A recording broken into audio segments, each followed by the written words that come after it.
Não sei aqui, né? Mas eu sei que ocorre dentro da igreja, né? Nas minhas andanças por aí. Nem sei se ocorre também em Vaza Grande, mas nas minhas andanças por aí ocorre, né? Então, a busca pela carreira a custo da família, taxa de fecundidade feminina, diminuiu com o aumento do movimento feminista.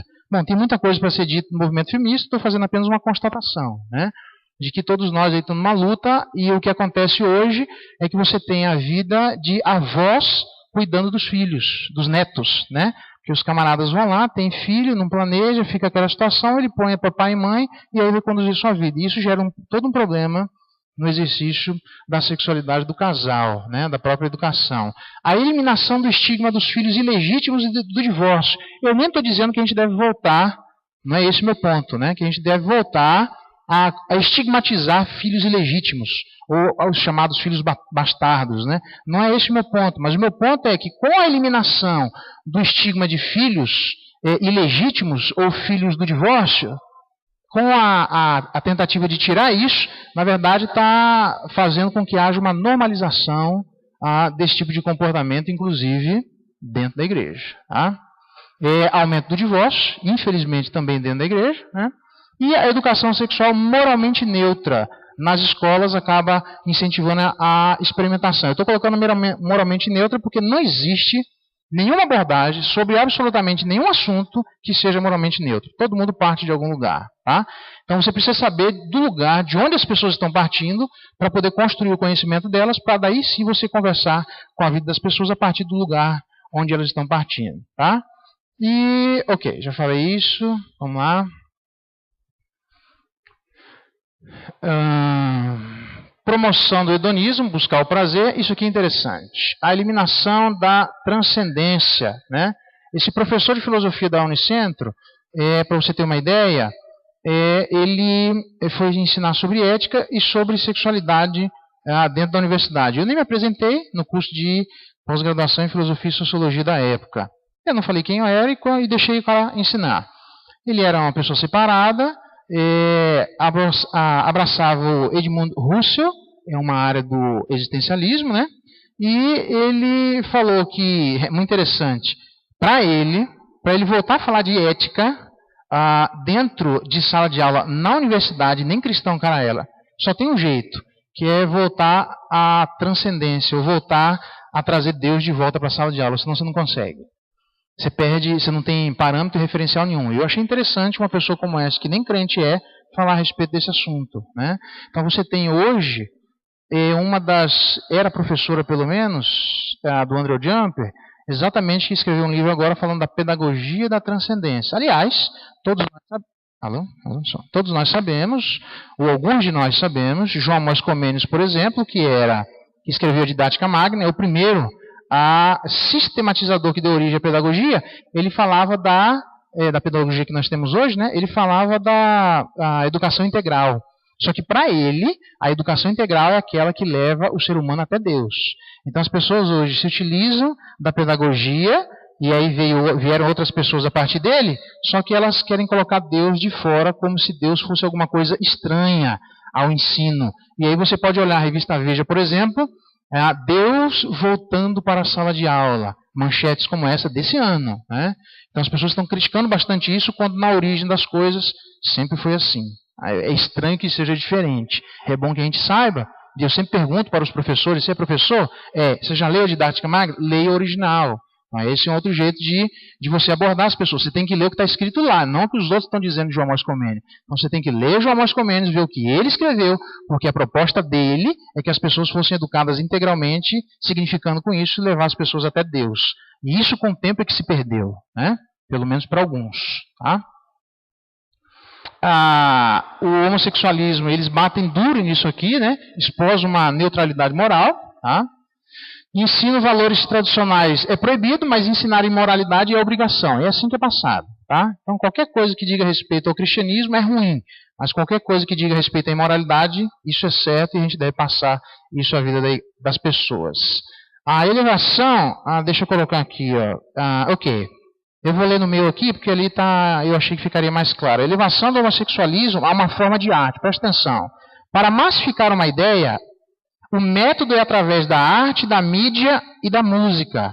Da mídia nós temos uma certa crítica a respeito do que a mídia passa a vida de qualquer um de nós. Mas a gente tem que aprender a ler aquilo que a arte diz e aquilo que a música diz. A música, na igreja, nós estamos aprendendo a ver a teologia dentro da música na igreja, mas precisamos aprender também a ver a teologia fora da igreja, e acho que o Francis Schaeffer vai ajudar bastante a aprender a enxergar a arte e aquilo que ela transmite. É muito interessante. Aliás, Nancy Pearce deu um curso, acho que foi esse ano, sobre cultura. Ela estava lá no Mackenzie, eu assisti as palestras dela, e uma delas ela diz assim, ela vai mostrando como é que a arte transmite a ideia de um pensamento do modernismo, do pós-modernismo, do empirismo, do racionalismo, e ela mostra que a arquitetura, falei isso para a Raiz, que quer fazer arquitetura, como ela foi influenciada por isso. E ela disse assim, a pergunta foi feita a ela assim, como é que a gente pode esboçar uma arquitetura que traga a ideia da escritura do pensamento reformado? Eu falei, olha, não sei. O que nós precisamos aprender com estas pessoas, ainda que com pensamento ímpio, é como é que eles conseguem pegar um pensamento e transformar numa peça, transformar numa arte. Como é que você pega empirismo, racionalismo, pós-modernismo, palavras, textos, proposições e transforma em paredes, em vidros, em esculturas e organiza a vida de uma sociedade tentando transmitir uma ideia. Então ele diz, isso está aberto. Eu espero que as pessoas da engenharia civil, eu espero que as pessoas da arquitetura estudem não só o que está escrito lá, mas como transmitir na sua ciência aquilo que nós pensamos a respeito da realidade. E ela diz, nós cristãos precisamos aprender com eles como é que eles fazem isso. O nosso problema é que a gente está acostumado muito a copiar as coisas, e a gente tem que começar a produzir as coisas. E isso é difícil. Então, Nancy Pearce dizia assim, tem que aprender como é que eles fazem isso. Tá? Ok, vamos lá.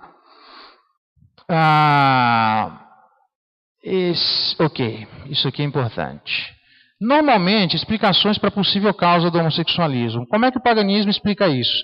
Causa primária, constituição biológica, isso não existe. Essa explicação aqui eu já perguntei para geneticistas, pessoas que estão trabalhando com genética, não há nenhuma possibilidade. Isso foi na década de 80 e 90 que tentaram trazer esse tipo de argumentação nos Estados Unidos e que aí veio para o Brasil depois. Hoje já caiu, ninguém usa mais. Tá?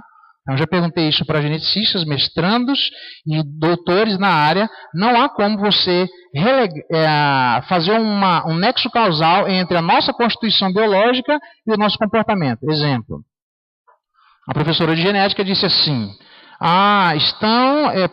eu estou separando isso de Cosmovisão para vocês verem como é que a revista apresenta. Ela disse assim, a professora de genética, acharam o gene da violência. Aliás, acharam o gene da infidelidade.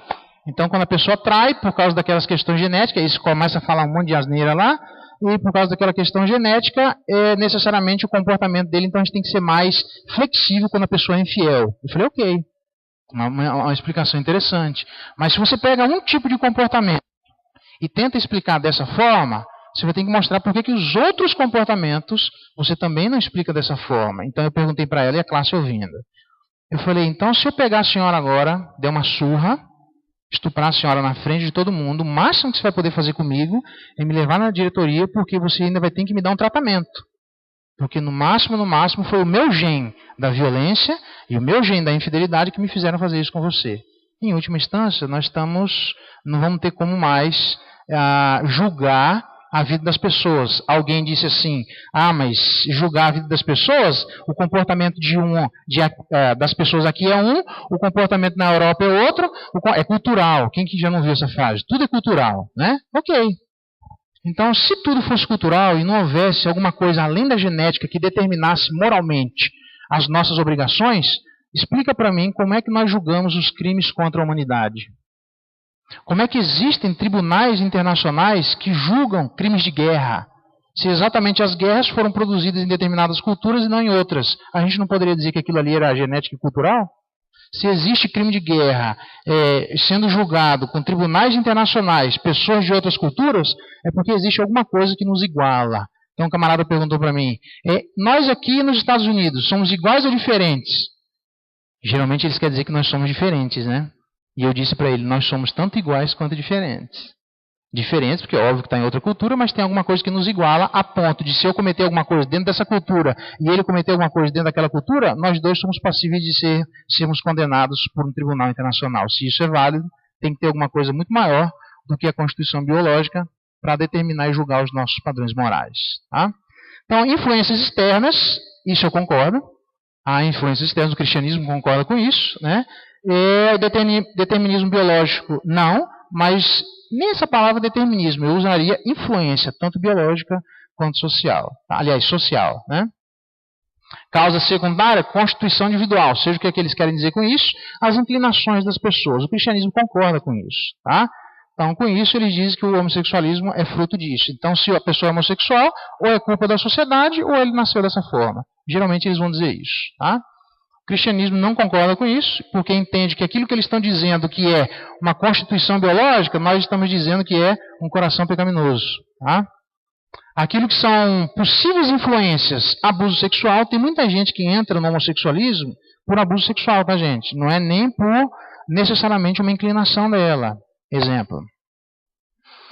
Um determinado camarada que estuprou e matou algumas pessoas, foi perguntado, e quem deu esse exemplo foi um psiquiatra da Universidade de Brasília, lá na Universidade Federal aqui.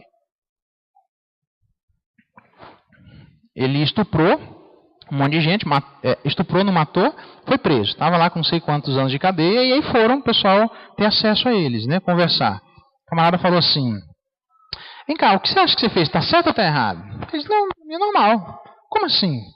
A sociedade diz que está errado, todo mundo à sua volta dizendo que é errado, só você está dizendo que é certo. Você não acha que tem alguma coisa? Não, todo mundo dizendo que está errado e você dizendo que está certo? Ele disse assim, ninguém nunca disse para você que está errado. Ele disse assim, não, meu pai fazia exatamente o que eu faço na minha frente, eu cresci vendo isso. Ele cresceu vendo isso, o pai fazendo na frente dos outros. Eu vou te falar que tem gente que é abusado sexualmente ele mesmo. Nas minhas andanças por aí, não foi no Mato Grosso. Tá?